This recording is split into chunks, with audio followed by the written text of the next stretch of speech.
ચિંતા મંગળાચરણ કરીએ કે મીનાબેન કરે છે. ચિંતા સંતાન હંસારો યત્પાદાન ભુજરેણુ સુયાનાભિતાન નિદાચાર્યામ પ્રણમામિ મુહુર્મુહુઃ યદનુગ્રહતો જંતો સર્વદુઃખાતિગો ભવેत् તમહં સર્વદા વંદે શ્રીમદ્વલ્લભનંદનમ અજ્ઞાનતિમિરાન્ધસ્ય જ્ઞાનાંજનશલાકયા ચક્ષુરુન્મિલિतं येन તસ્मै શ્રી ગુરુવે નમઃ. નમામિ હૃદયે શેષે લીલાક્ષીરાબ્ધિશાયિનં લક્ષ્મીસહસ્રલીલાભિં સેવ્યમાनं કલાનિધિં ચતુર્ભિશ્ચ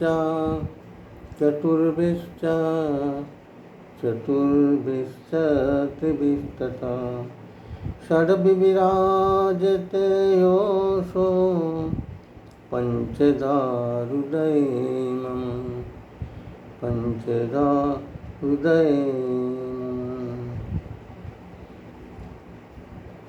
अहं हरे तव पादेकमूल दासानुदासो भवितास्मि भूयः मनः स्मरेता सुपते गुणास्ते गृहीतवाकर्मकरोतु कायः सौन्दर्यं निजहृदयं प्रकटितं त्रिगुणभावात्मकं पुरुपञ्च परं तद्गतिं प्राविविशत्स्वप्ने संस्पृष्टे उभयो बभोरसमया कृष्णो हि यत्साक्षिकं रूपं त्रितयात्मकं परमतिं ध्येयं सदा वल्लभं ध्येयं सदा वल्लभं. बर्हापीडं नटवरवपुः कर्णयो कर्णिकारं बिभ्रदवाश कनककपिशं वैजयन्तीं च माला गन्धानरेणु रदरसुदया पूरयन् गोपवृन्दे वृन्दारण्यं स्वपदरमणं प्राविशेषप्रिये. श्रवणं कीर्तनं विष्णु स्मरणं पादसेवनम् अर्चनं वन्दनं सत्यं दास्यम् आत्मनिवेदनं. कृष्णाय वासुदेवाय हरये परमात्मने प्रणतकेशनाशाय गोविन्दाय नमो नमः. कृष्णाय वासुदेवाय देवकीनन्दनाय च नन्दगोपकुमाराय गोविन्दाय नमो नमः.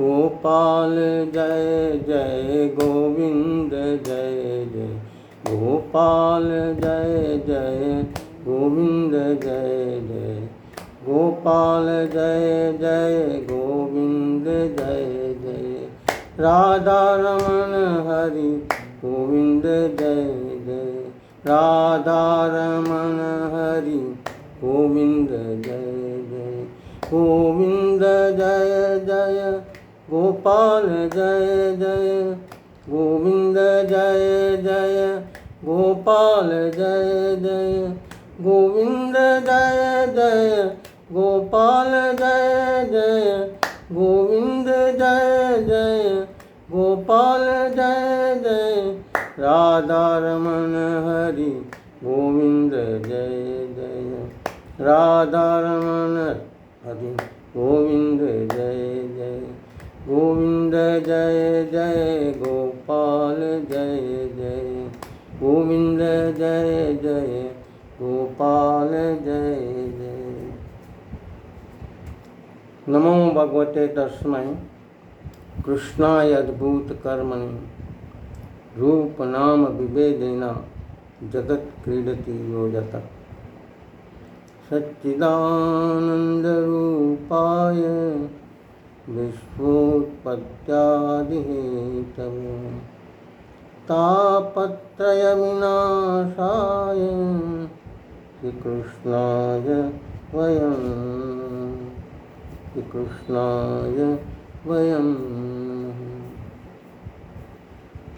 सर्वे वैष्णवने जय श्री कृष्ण। तो अपने भगवद गीताना बीजा अध्याय 11मा श्लोक ની ભૂમિકાની વાત કરી રહ્યા હતા। તો ભગવાનને અર્જુન જે મનોદશા જોઈ,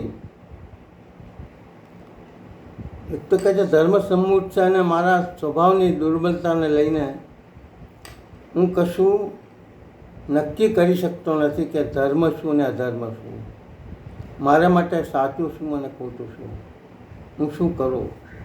એટલે પ્રભુના શરણે આવે છે અર્જુન એ પ્રભુ હવે તમે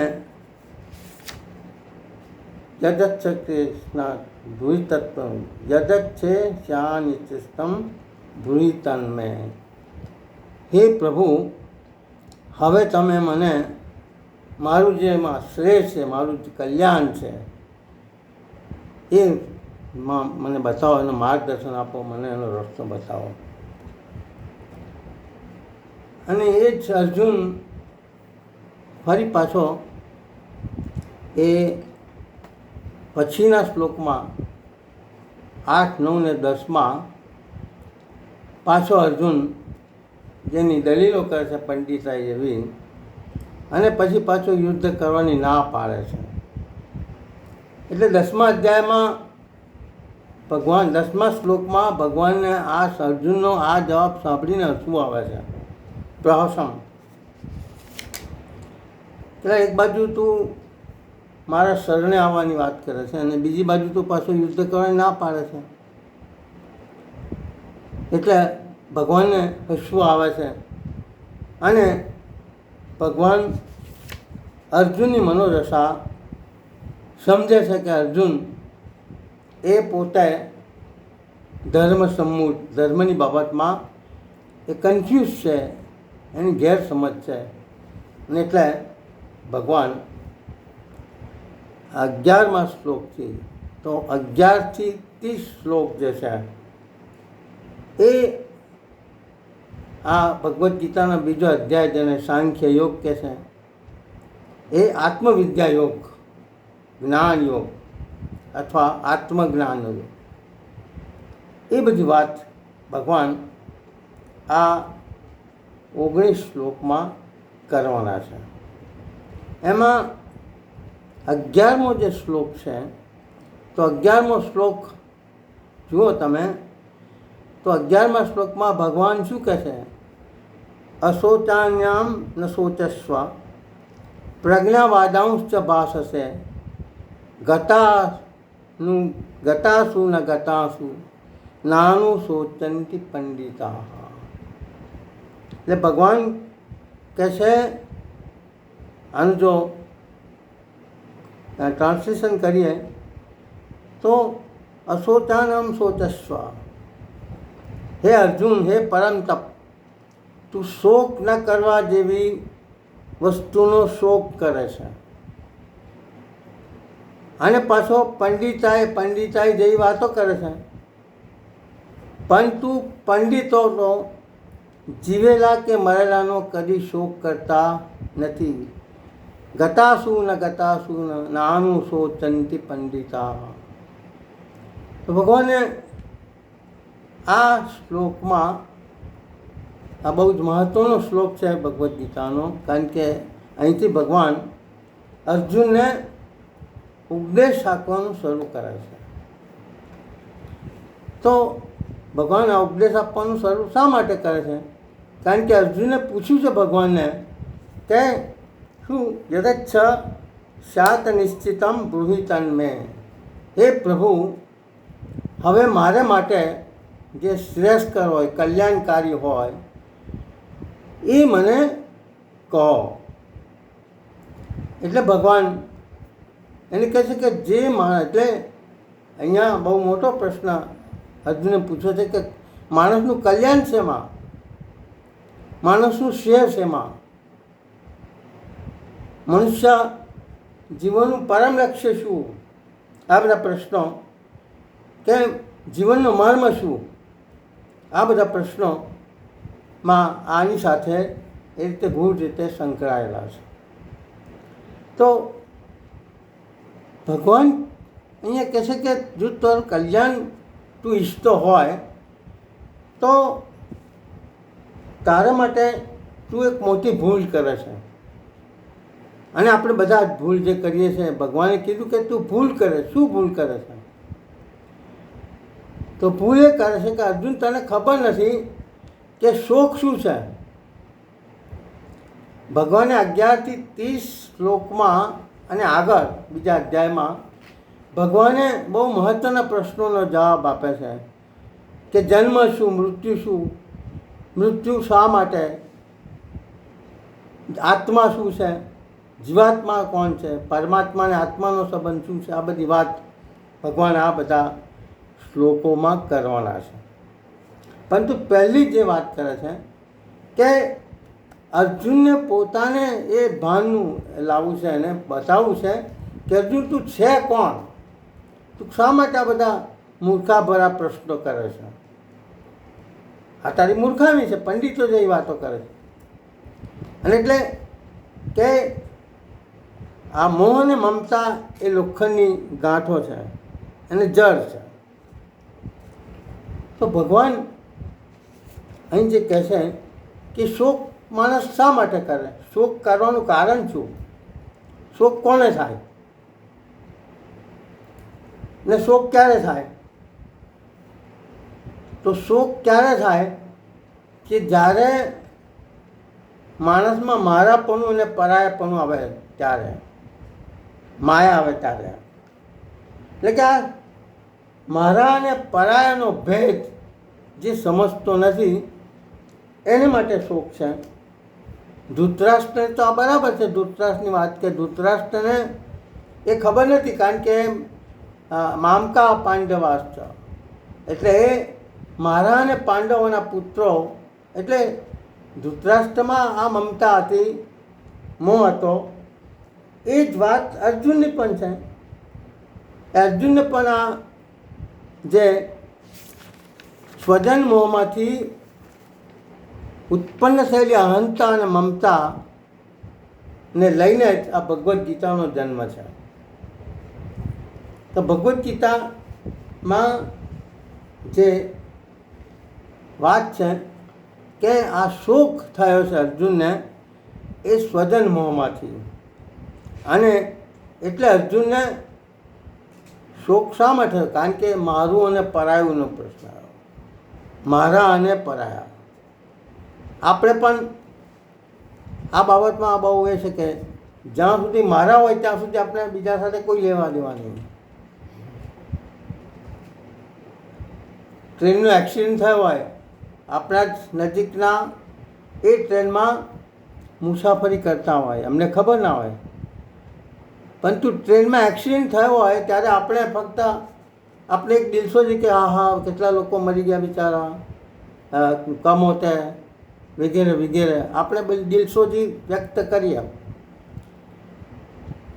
કારણ કે આપણને ખબર નથી કે આ બધા કોણ છે. પરંતુ જ્યારે એવા સમાચાર આવે કે તમારા જ ફલાણા ભાઈના પુત્ર આ ટ્રેનમાં મુસાફરી કરી રહ્યા હતા અને આ ટ્રેનને એક્સિડન્ટ થયો, ત્યારે કહો બાપરે, ત્યારે આપણે મારા અને પરાયાનો ભેદ જે છે એ ભેદ આપણને ખબર પડે છે. તો અર્જુનની જે વાત છે એ પણ અર્જુન આ વાત જે કરે છે એ શોક શા માટે થયો? તો અર્જુનને આ શોક જે છે મારાને પરાયાનો, એટલે ભગવાન પહેલાં પહેલું તો જે વાત કરે છે કે અર્જુન અશોચાનામ શોચસ્વ, જેનો શોક, જેનો સોચવાની, જેની ચિંતા, જેની વિચારવાની જરૂર નથી એનો તો વિચાર કરે છે. જેનો શોક કરવાનો છે એ શોક ના કરવાનો એનો શોક કરે છે, શોક કરવાનો શોક કરવાનો છે. તો અર્જુનમાં આ જે નબળાઈ હતી કે અર્જુનમાં આ જે અશોચાનામ શોચસ્વ, અર્જુન આ એટલે કે સત અને અસત, આ બે વસ્તુ છે સંસારમાં, બે જ વસ્તુ છે, સત અને અસત. એ સત અને અસતની વાત આગળ 16મા શ્લોકમાં આવે છે, પરંતુ આ જ સંદર્ભમાં અહીંયા જે વાત છે કે સંસારમાં બે જ વસ્તુ છે, સત અને અસત. અને આ જે વાત છે એટલે ભગવાન કહે છે કે ભાઈ તું આ જે સંસારમાં આ જે વસ્તુ ચાલે છે કે તું દેહ અને દેહી આત્મા, જે દેહ ધર્મ અને આત્મધર્મ એનો ભેદ તું સમજ્યો નથી, કારણ કે તું પોતે કોણ છે એનો તને ખ્યાલ નથી, તારો ધર્મ શું છે એ તને ખબર નથી.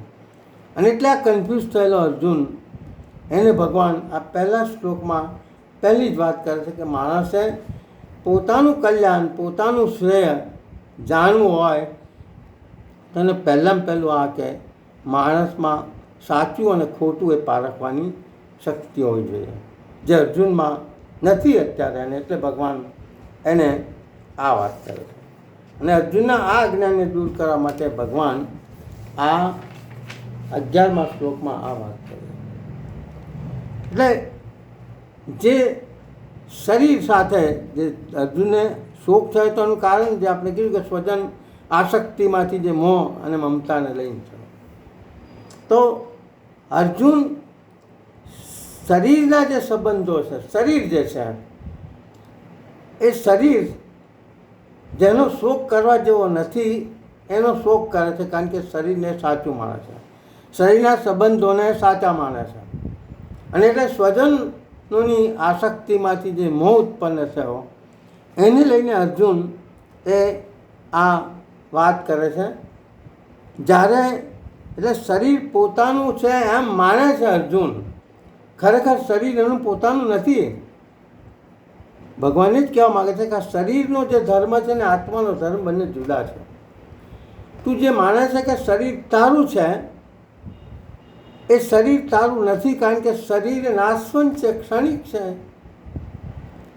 પણ જે સાચું છે એ જે સાચું છે એ સાચું છે એ આત્મા, જેને તું સાચો માનતો નથી. એટલે કે મનુષ્યને પણ આ શોક ક્યારે થાય છે કે જ્યારે તે સંસારના પ્રાણીને, વસ્તુઓને બે ભાગમાં વહેંચે છે.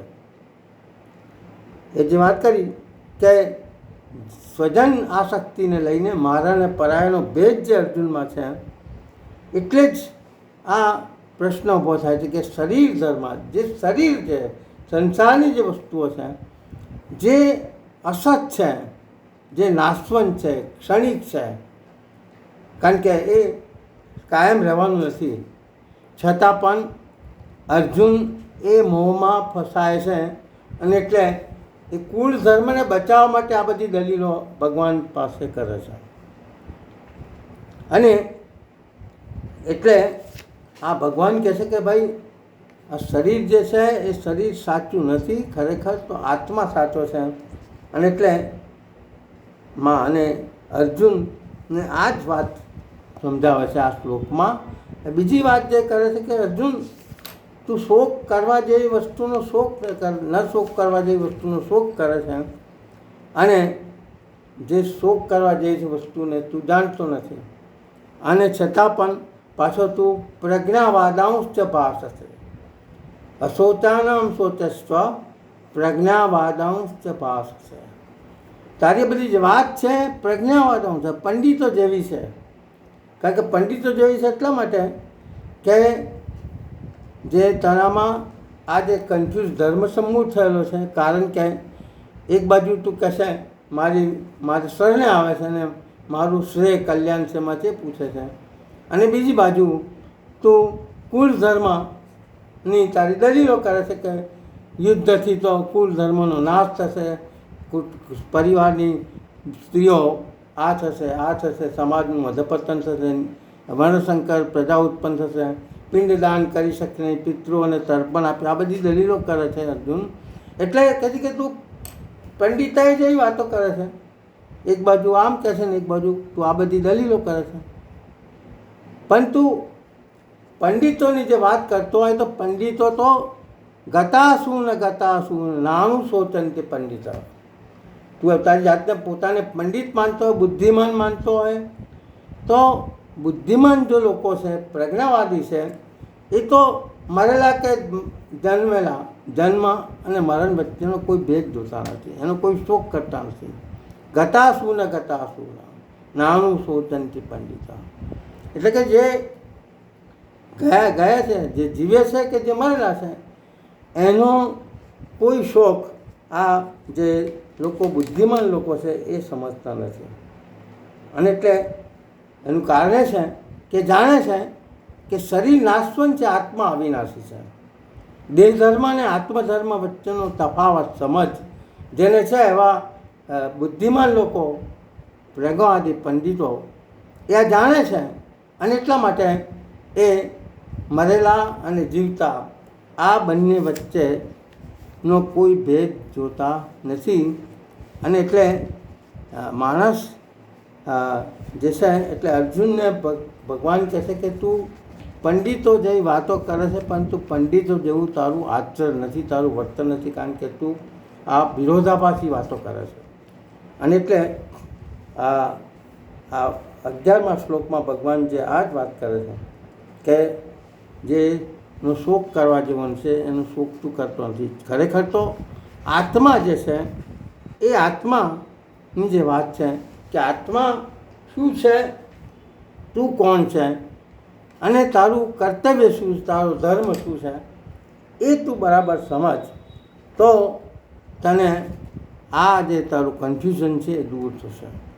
તો આ શ્લોકમાં ભગવાને આ બહુ મહત્ત્વની વાત અર્જુને કરી. શરૂઆત કરે છે ભગવાન, એને છે 18મા અધ્યાય સુધી લઈ જવો છે.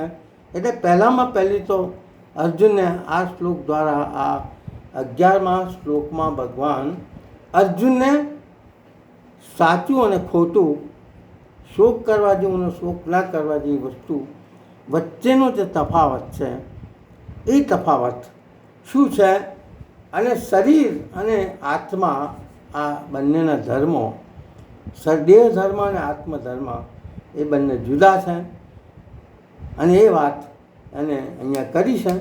એટલે આ ભગવદ્ ગીતાના 11મા શ્લોકમાંથી 3 વસ્તુ જો આપણે સમજીએ હોય તો 3 વસ્તુને આપણે સમજવું જોઈએ કે માણસ, અર્જુન તો ભગવાન કહે છે કે આ શોક કરવા જેવો નથી, એનો શોક તું કરે છે, અને જે શોક કરવા જેવો છે આત્મા, જેની સાથે તારે આત્માને તારે ઓળખવો જોઈએ, તારા સ્વરૂપને ઓળખવું જોઈએ, પરંતુ એના વિશે તને ખબર નથી. અને એટલે ભગવાન અહીંથી આ શરૂ કરે છે. તો આમાં 3 વસ્તુ આમાંથી મેં નોંધી છે આપણા માટે, કે અર્જુનની જે વાત કરી છે કે આપણે માણસે પણ આ દેહ ધર્મ અને આત્મધર્મની વાતને અર્જુનના કોન્ટેક્સમાં જો સમજીએ તો ભગવાન અહીંયા 3 વસ્તુઓની વાત કરે છે. એક, શરીર અને એનું સ્વાસ્થ્ય. શરીરની જે વાત કરે છે ભગવાન કે શરીરનો શોક ના કરો, કારણ કે શરીર એ નાશવંત છે, ક્ષણિક છે. પછી બીજું એટલે સ્વાસ્થ્ય, એક પ્રશ્ન.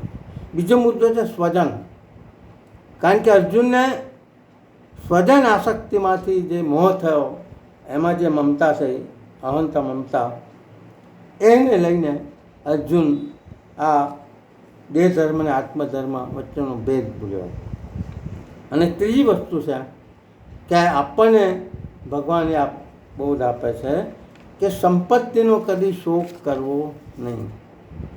અત્યારનો સમજતો તો સ્વાસ્થ્યનો શોક ના કરવો, આનો અર્થ શું?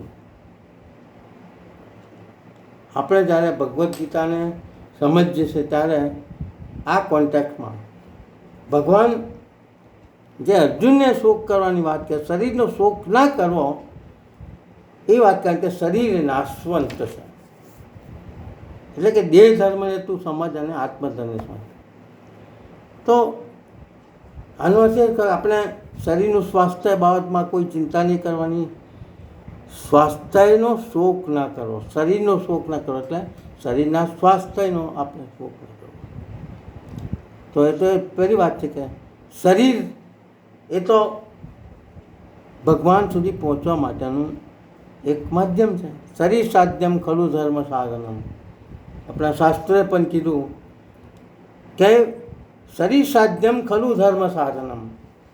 આપણે ધર્મ ભક્તિ કરવી હોય ભગવાનની, તો આપણું શરીરનું સ્વાસ્થ્ય એ બહુ જરૂરી છે, કારણ કે શરીર જ માધ્યમ છે જેના દ્વારા જીવ ભક્તિ કરીને ભગવાન સુધી પહોંચી શકે. તો આમાં શું સમજવાનું? તો ભગવાન જે વાત કરે છે એને એ રીતે સમજીએ કે શરીર નાશવંત છે, એ કાયમ રહેવાનું નથી. આપણને પણ ખબર છે કે આપણું શરીર કાયમ રહેવાનું છે? ખબર નથી રહેવાનું. આપણને ખબર છે, છતાં પણ આપણે શરીરની બાબતમાં કોન્શિયસ છે. શરીરની અવસ્થાઓ છે એ પણ એક સરખી રહેવાની નથી. બાળપણથી વૃદ્ધાવસ્થા સુધીની આપણા જીવનની જે સ્ટેજ છે એમાં બાળપણ, યુવાની, વૃદ્ધાવસ્થા અને મૃત્યુ, જીવનની આ અવસ્થાઓ છે. એટલે કે યુવાનીમાં જે તંદુરસ્તી છે એ તંદુરસ્તી વૃદ્ધાવસ્થામાં આપણી રહેવાની નથી. આપણને ખબર છે, એની ખાતરી છે ખરી કે આપણે યુવાનીમાં જે હતા એ જ આપણે વૃદ્ધાવસ્થામાં પણ આપણું સ્વાસ્થ્ય એ જ રહેશે. એટલે આજે જે તંદુરસ્તી, આજે જે સ્વાસ્થ્ય છે એ સ્વાસ્થ્ય આપણું કાયમ રહેવાનું નથી. એટલે આપણે તો ભગવાનનો આભાર એ માનવાનો કે દુર્લભો માનુષો દેહી નામ ક્ષણભંગુર. ભગવાને આ 84 લાખ યોનિમાંથી આપણને અતિ દુર્લભ માનવ દેહ આપ્યો. તો આ માનવ દેહમાં આપણે આ શરીર સારું રહે, શરીર સ્વાસ્થ્ય સારું રહે એ માટે આપણે પ્રયત્ન ચોક્કસ કરવાનો, પરંતુ શરીરને જ બધી આપણે તો અત્યારે જે છે શરીરને સાચવવામાં જ માણસ ઘણો બધો સમય વાપરતો હોય, વ્યસ્ત કરતો હોય છે. ભગવાન કહેવું છે અહીંયા આ શ્લોકમાં જે છે કે ભાઈ શરીરનું સ્વાસ્થ્ય જરૂરી છે, પરંતુ આ શરીરમાં જ્યારે પણ તમે સ્વસ્થ છો, તમારું સ્વાસ્થ્ય સારું છે, ત્યારે ભગવાનની ભક્તિ કરી લો. ભાગવત પણ આ જ કહે છે, નૈનભાઈ તો રોજ કહે છે કે ભાઈ જેટલું જ્યારે સ્વાસ્થ્ય આપણું સારું છે ત્યારે આપણે શરીરના મદદથી આપણે ભગવાનની ભક્તિ વધારેમાં વધારે થાય, વધારેમાં વધારે સમય ભગવાનની સમીપ ભગવાનની ભક્તિ કરીએ તો આ આપણો જે માનવ દેહ ભગવાને આપ્યો છે, માનવ દેહ એ એની સાર્થક રહે. એટલે વૃત્તાસુર પણ મેં હું જે વાત કરી, અહમ હરે તાવ પાદ મૂલમ, હે ભગવાન તે મને મારું સ્વાસ્થ્ય સારું આપ્યું છે એટલે હું તારા સન્મુખ થઈ શકું છું, તારા પગ સારા છે એટલે તારી સુધી પહોંચી શકું છું, મારા હાથ સારા છે તારી સેવા કરી શકું છું, મુખ દ્વારા તારા ગુણગાન કરી શકું છું, કાન દ્વારા તારી ગુણગાનનું શ્રવણ કરી શકું છું, આંખથી તારી જોઈ શકું છું, લીલાઓને જોઈ શકું છું. તો સ્વાસ્થ્ય જે સારું છે ત્યાં સુધી આપણે ભગવાનની ભક્તિ કરી લો. એટલે કે શરીરનું જે મૂલ્ય છે, શરીરનું મૂલ્ય એ શોક કરવા જેવું નથી, છતાં પણ શરીરનું સ્વાસ્થ્ય જ્યાં સુધી છે ત્યાં સુધી આપણે આ કે ભગવાનની જેટલી ભક્તિ થાય એટલી કરી લો. એટલે આજે કાયા છે સાજી તો હાથમાં છે બાજી, તો કરી લો રામને રાજી. તો શરીર જ્યાં સુધી સ્વસ્થ છે ત્યાં સુધી આપણે ભગવાનની ભક્તિ જેટલી થાય એટલી કરી લેવી. અને એટલે કારણ કે આ શરીર સારું છે અને શરીર દ્વારા જે સત્કર્મો કર્યા હશે, એ ભગવાનની ભક્તિ કરી હશે, એ મરણ વખતે આ સત્કર્મો, આ સત્સંગ, આ ભાગવત કથાઓ એ તમારું મરણ પણ સુધારે.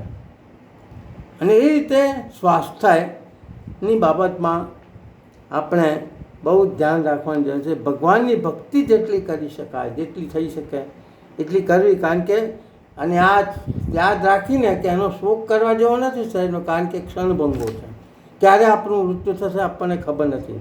પરંતુ આપણી પાસે જેટલું શરીરનું સ્વાસ્થ્ય છે એ રીતે આપણે ભગવાનની ભક્તિ જેટલી થાય એટલી કરી લેવું. એ આ શ્લોકમાંથી એનો જે સંકેત છે, સંદેશ છે આપણા માટે અર્જુન દ્વારા આ છે.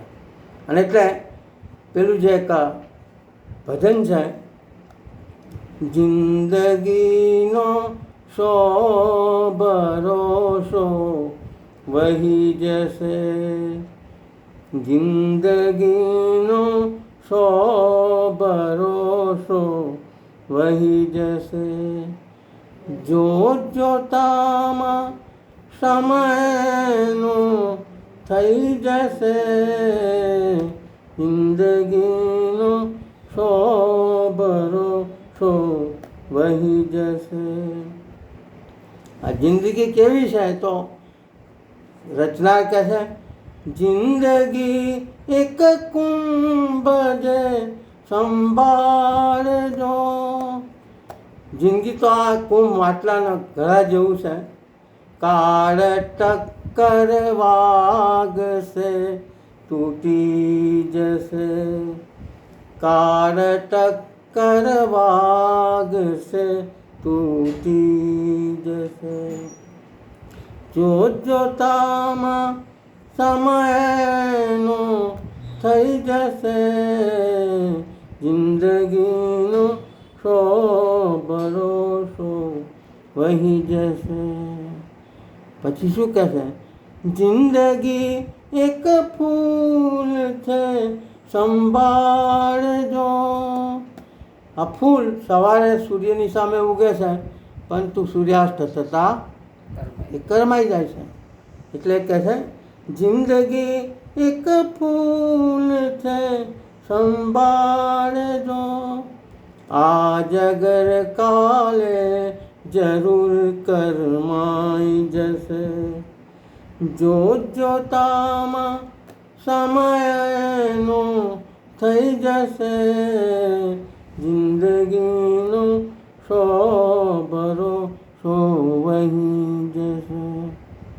એટલે આપણને સલાહ આપે છે કે પાણી પહેલાં પાળ જીવનની બાંધજો, પાણી પહેલાં પાળ જીવનની બાંધજો, ઓચિંતું તેડું ક્યારે આવશે, જોત જોતામાં સમયનો થઈ જશે, જિંદગીનો સો ભરોસો વહી જશે. એટલે કે છે, ભક્તિ ભાવે ભવનું બાથું બાંધજો, ભક્તિ ભાવે ભવનું બાથું બાંધજો, શ્રી હરિ ભજતા જીવન જીવાઈ જશે, શ્રી હરિ ભજતા જીવન જીવાઈ જશે, જોત જોતામાં સમયનો થઈ જશે, જિંદગીનો સો ભરોસો વહી જશે. તો આ શ્લોકમાં પહેલી વાત સ્વાસ્થ્યની જે છે એ, બીજું સ્વજન.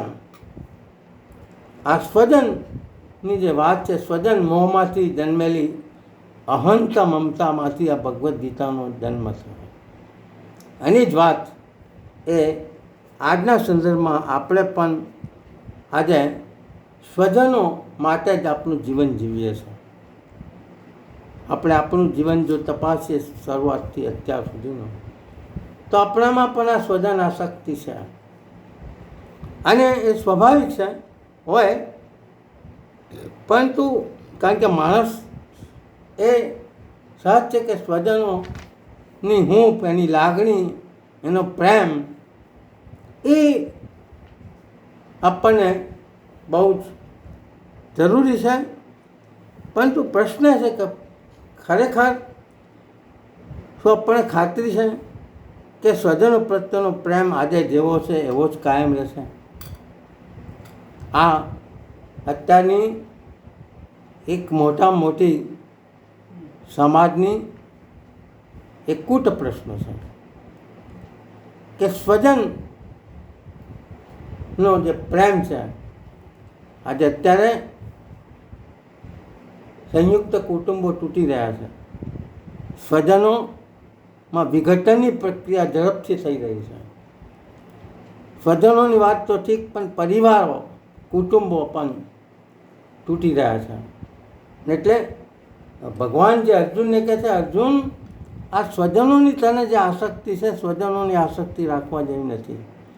કારણ કે જે સંબંધ આજે છે એ સંબંધ કાયમ રહેવાના નથી. કારણ કે એક સમય એવો હતો કે સ્વજનો સાથે, કુટુંબીઓ સાથે, સગાવાલાની સાથે સંબંધ સાચવવા માણસ પહેલાં ગમે તેટલો સમય પણ આપતો હતો, પૈસા પણ આપતો હતો. અત્યારે માણસ સંબંધો સાચવવા કરતાં સંબંધો બગાડવામાં વધારે એને રસ છે. અને માણસ એના સ્વજનોની સંબંધમાં એને કોઈ આવે.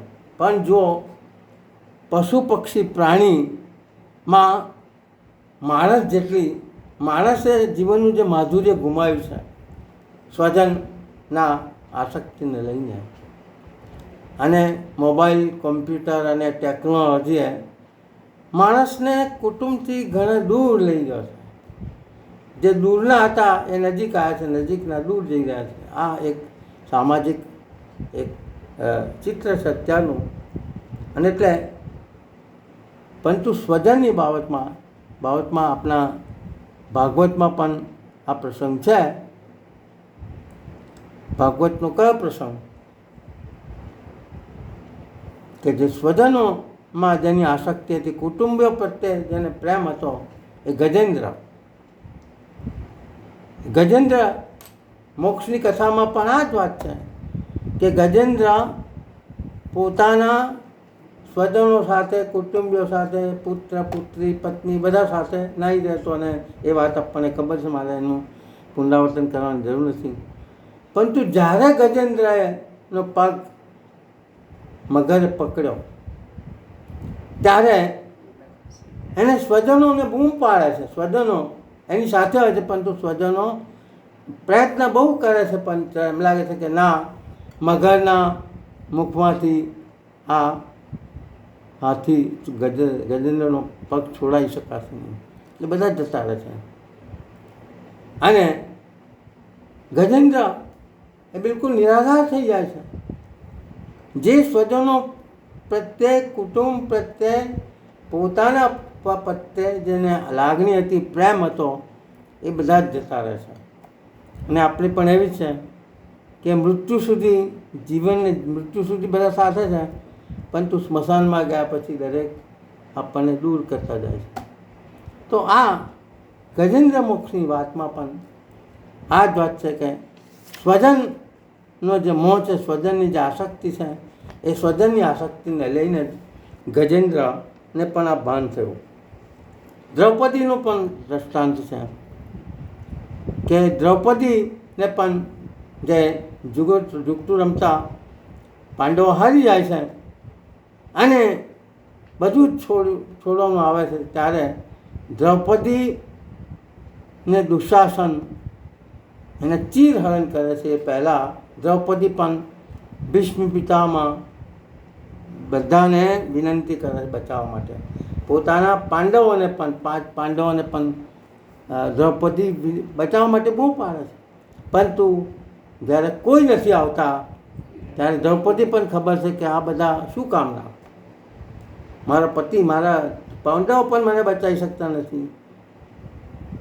તો એ વખતે દ્વારકાધીશને દ્રૌપદી પુકારે છે અને દ્વારકાધીશ પ્રભુ એ દ્રૌપદીની લાજ બચાવે છે. બધા પ્રસંગો છે.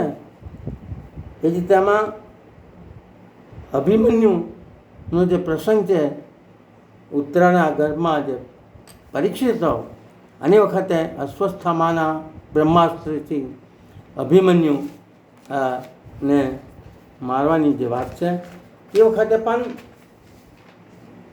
ઉત્તરા ભગવાનને પુકારે છે, પાઈ પાઈ મહાયોગીન દેવ દેવ જગતપતે નાન્યમ તદ ભવેત પશ્ચમ યત્ર મૃત્યુ પરસ્પર. જ્યારે મૃત્યુ આવે છે સામે, ત્યારે ઉત્તરા પણ ભગવાનને પુકારે છે. એ રીતે આ ભાષામાંથી કે ભગવાન એટલે કે જે ભગવાનને આપણે યાદ નથી કરતા, જે સ્વજનોના મોહમાં માણસ પડેલો છે, અર્જુન જે સ્વજનોની આસક્તિને લઈને એનામાં જે મોહ મમતા અને આસક્તિને લઈને સ્વજન મોહમાંથી પેલી આસક્તિમાંથી અર્જુનને કશું ખબર નથી પડતી. એ રીતે સ્વજનોને યાદ કરે છે, પરંતુ સ્વજનો સાથે રહેતા નથી. જ્યારે જેને યાદ નથી કરતા એ ભગવાન, એ કોઈ દિવસ યાદ કરે તો મને સ્વાર્થ યાદ કર્યા. ભગવાન એવું કોઈ દિવસ કહેતા નથી આપણને કે તું મને જરૂર હોય તો જ બોલાવે છે, છતાં પણ ભગવાન જ્યારે યાદ કરે ત્યારે આપણી મદદે આવે છે. અને આ બધા જે આપણા પ્રમાણો છે, નથી લાગે છે કે ભગવાન જે કહે છે કે અર્જુન, આ સ્વજન મોંમાંથી ઉત્પન્ન થયેલી અહંતા મમતાને લઈને તું જે વાત કરે છે એ સ્વજનોનું મોં રાખવાની તારે જરૂર નથી. એટલે દયારામભાઈએ પણ કીધું, ચિત્તું સિદ્ધને ચિંતા કરે, કૃષ્ણને કરવું હોય તે કરે. તો ભગવાન પણ બધું છોડી દે, આ સંસારની આ સ્વજનોની મોહ માયામાંથી તું મુક્ત થા.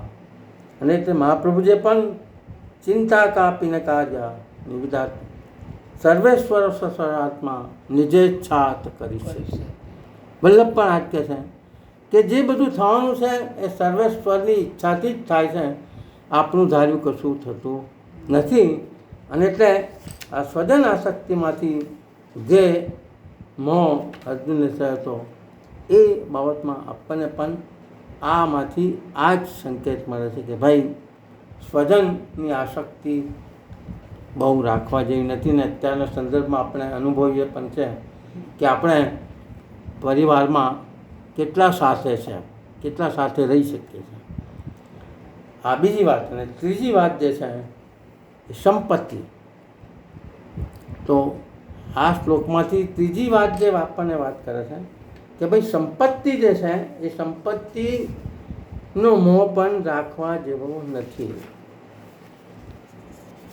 કારણ કે સંપત્તિ પણ આપણી સાથે કાયમ રહેવાની નથી. અને એ બધા આપણે જોઈએ છે કે કેટલા કરોડપતિ રોડપતિ પણ થઈ જાય છે.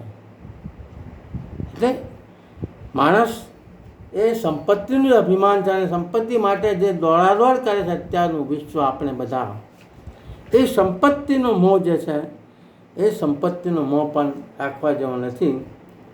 એક સરકારી ઉચ્ચ અધિકારીનું એક દૃષ્ટાંત મને યાદ છે કે અસત્ય ઘટના છે કે ઉચ્ચ અધિકારી હતો અને એ જ્યારે નિવૃત્ત થાય છે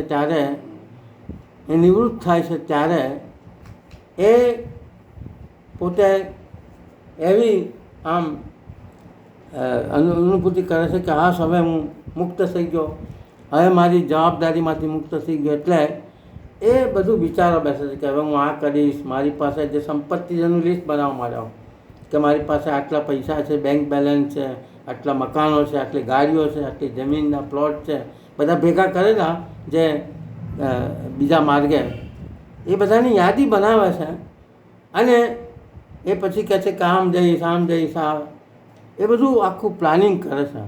પરંતુ એ રાત્રે એ જ્યારે આ વિચારતો હોય છે ત્યારે યમરાજાના દૂતો એની પાસે આવે છે. યમરાજાના દૂતોને જુએ છે ને એ પૂછે છે કે આપ કોણ છો? ત્યારે કે તમે અમને ઓળખ્યા નહીં, અમે તમને લેવા આવ્યા છે. કે શું કામ છે મારું? કે તમારો સમય પૂરો થયો. તો કે ભાઈ હજુ તો આજે તો હું રિટાયર છું, ક્યાં મારો સમય પૂરો થયો? તો કે એનો સમય પૂરો થઈ ગયો, ઉપર જવાનો સમય આવ્યો. એ પેલો બહુ વિનંતી કરે છે કે ભાઈ હજુ તો હું આ બધું વિચારું છું કે મારે શું કરું, મારા કુટુંબીઓનું કઈ રીતે એનું વિવાહ આયોજન કરું આપ મારી સંપત્તિનું. તે સંપત્તિ કશું તમારા કામ આવવાની નથી, તમારે એક ક્ષણ પર મારી સાથે આવવાનું છે. પેલો લાંચ આપવાની, જે લાંચ દીધેલી એ લાંચ કે તને આટલા મારી સંપત્તિમાં આટલો ભાગ આપો. તો કે ના, અમારું કાર્ય ફક્ત આટલું જ છે. તો કે મારી સંપત્તિના 50% આપી દઉં, મને એક દિવસની મહેનત આપો. તો કે એક ક્ષણ પણ નહીં. આની રીતે એ જ્યારે છેલ્લા કે એક ક્ષણ આપો, હું કાગળમાં લખી દઉં. અને કાગળમાં જે લખે છે કે આખી જિંદગી જેને માટે હું આખી જિંદગી હોમી એ કશું મને કામ ના આવ્યું. એટલે હે સંસારીઓ, આ બાબતમાં તમે પણ મને ફોલો કરજો કે આ શું કામમાં આવવાનું નથી. કારણ કે અહીંની કરન્સી ત્યાં ચાલતી નથી. એટલે અહીંની કરન્સીને ત્યાં લઈ જવા માટે આપણે અહીંની કરન્સી આપણા પુણ્યો જે કર્યા છે એ પુણ્યોને ભક્તિના પુણ્ય દ્વારા એ ભક્તિમાં એ કરન્સીને આપણે ચેન્જ કરવી પડે, તો એ કરન્સી ત્યાં ચાલે અને આપણને ત્યાં આગળ પરમધામમાં આપણી મદદે આવી શકે અને ભગવત આપણી દિશામાં પણ થઈ શકે. તો આ સંપત્તિ પણ આપણે એટલે કે છે એકલા આવ્યા ને એકલા જવાના. એ જે છે ને, એકલા જ આવ્યા મનવા એકલા જવાના, સાથી વિના સંગી વિના એકલા જવાના, એકલા જવાના. તો આ એકલું જ જવાનું છે. એટલે આ કશું કામમાં આવવાનું નથી. જે આવવાનું છે સાથે એને માટે શોક ના કરો અને ભગવાનની ભક્તિ વધારો. આ 11મા શ્લોકનો આ એક સંકેત છે અર્જુનને જે મળે જ. અને અર્જુન તો એ પછી આપણે જોઈશું આગળ જેમ જેમ ભગવાન અર્જુનને એની ક્યોર કરતા જાય છે, દવા આપતા જાય છે, તેમ તેમ અર્જુનમાં એના ચેન્જીસ આવવાનું થાય જોઈએ છે. પરંતુ આપણા જીવનમાં એ આવે છે કે નથી આવતા. આપણે આટલી ભક્તિ કરીએ છીએ અને આ જે સંદેશ છે 11મા શ્લોકનો, એ સંદેશને આપણે યાદ રાખીએ. એટલા જ સાથે આપણે આજના સત્સંગને અહીંયા વિરામ આપીએ અને ભગવાનના ચરણોમાં મારા વાણી વિરામને નિવેદિત કરું છું. અસ્તુ. આશ્ચર્યનું પદ મીનાબેન બોલો.